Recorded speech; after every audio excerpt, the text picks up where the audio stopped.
que vivem como czares e reis, nos invadiram quando em nosso país só há miséria em comparação com o deles. Um oficial soviético que tentou reduzir o nível de violência entre suas tropas recebeu como resposta uma carta dizendo: como devemos tratar bem esses alemães? Eles não passam necessidade, estão bem alimentados, têm boas casas e gado, possuem hectares de pomares com macieiras, e ainda assim invadiram nossos lares. Eles chegaram até minha cidade a mais de 1000 quilômetros daqui. Só por isso, capitão, deveríamos estrangulá-los todos. O inimigo interno, a frustração levou ao massacre. Os soviéticos já não viam os nazistas apenas como inimigos que os atacavam por terras ou riquezas, como acontecia na maioria das guerras pelo mundo. Eles passaram a ser vistos como ricos sádicos, que apenas desejavam espalhar o caos pelo planeta. Naturalmente, os soldados soviéticos enviavam cartas para suas famílias, relatando tudo o que viam durante a campanha. Isso desagradou tanto o NKVD quanto o Ministério de Propaganda, já que essas cartas podiam revelar ao povo que, sob o comando de Hitler, os alemães haviam prosperado. Por conta disso, os departamentos de censura postal precisaram trabalhar horas extras para ocultar as informações que os soldados revelavam em suas mensagens. Stalin ordenou que seus oficiais distribuíssem folhas em branco aos soldados, pois, sem papel, eles usavam fotografias, panfletos ou postais alemães com imagens anticomunistas que causavam desconforto no Partido Comunista. Os soviéticos não deixaram pedra sobre pedra. Tudo que pudesse ser saqueado foi levado. O que não podia ser carregado ou estava fixado ao chão foi queimado. Tudo o que se movesse era fuzilado. O sangue corria como rios pelos vilarejos alemães, enquanto as chamas iluminavam a escuridão da noite. Enquanto isso, a Maré Vermelha avançava com o passo implacável de um urso faminto em direção a Berlim. À medida que as forças de Stalin penetravam no território do Terceiro Reich, encontravam prisioneiros soviéticos capturados principalmente durante a Operação Barbarossa.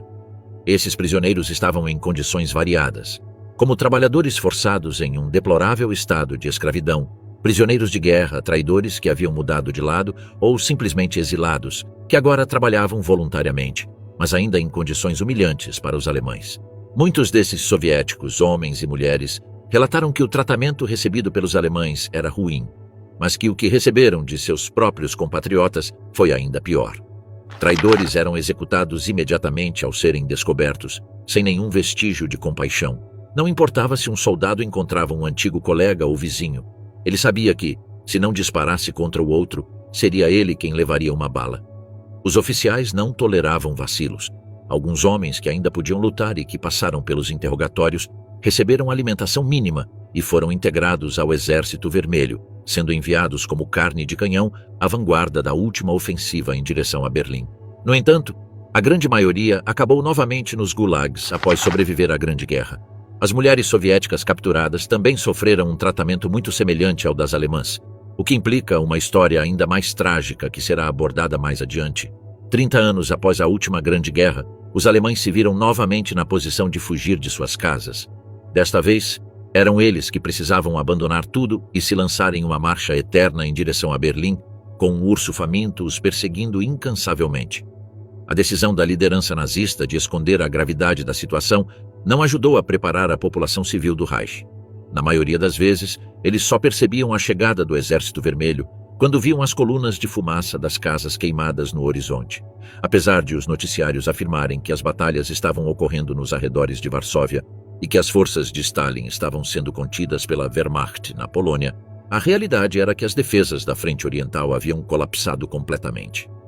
Nos primeiros dias da ofensiva, as colunas de tanques soviéticos avançavam dezenas de quilômetros por dia em direção a Berlim, sem encontrar resistência significativa. Mas os refugiados que chegavam às vilas espalhavam a verdade sobre o que o Führer estava escondendo. As histórias das atrocidades cometidas pelos soviéticos contra crianças, mulheres e idosos, além dos relatos sobre a devastação colossal e os saques, começaram a se espalhar entre a população do leste do Reich. A opinião pública superou as mentiras benevolentes e a impostura moral promovida pelo Ministério de Goebbels, e a liderança nazista não teve alternativa senão divulgar as notícias reais e preparar a população para o destino que os aguardava. A escolha era clara: ou lutavam independentemente da idade ou da capacidade física, ou seriam brutalmente massacrados pelas hordas bárbaras de Stalin. Hitler decidiu que render-se não era uma opção e imitou Stalin.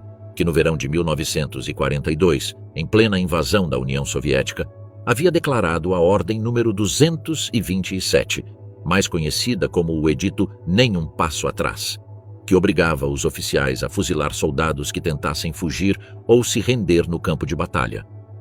Assim, os próprios oficiais da SS e da Wehrmacht receberam instruções para assassinar qualquer alemão que não estivesse disposto a defender sua pátria. Naquela época, não era incomum ver crianças de 9 ou 10 anos com armas nas mãos, vestindo uniformes que pendiam de seus pequenos corpos enquanto se escondiam atrás de ruínas à espera dos soviéticos. Ou velhos de mais de 70 anos, com mãos trêmulas e olhos enevoados pelo medo, manobrando seus rifles para dar seu último suspiro em defesa da vontade de Hitler. Os soviéticos, no entanto, eram jovens e estavam cheios de ódio. O medo superou o patriotismo e a escuridão tomou conta da alma dos alemães, especialmente nas vilas próximas a Berlim. Ali,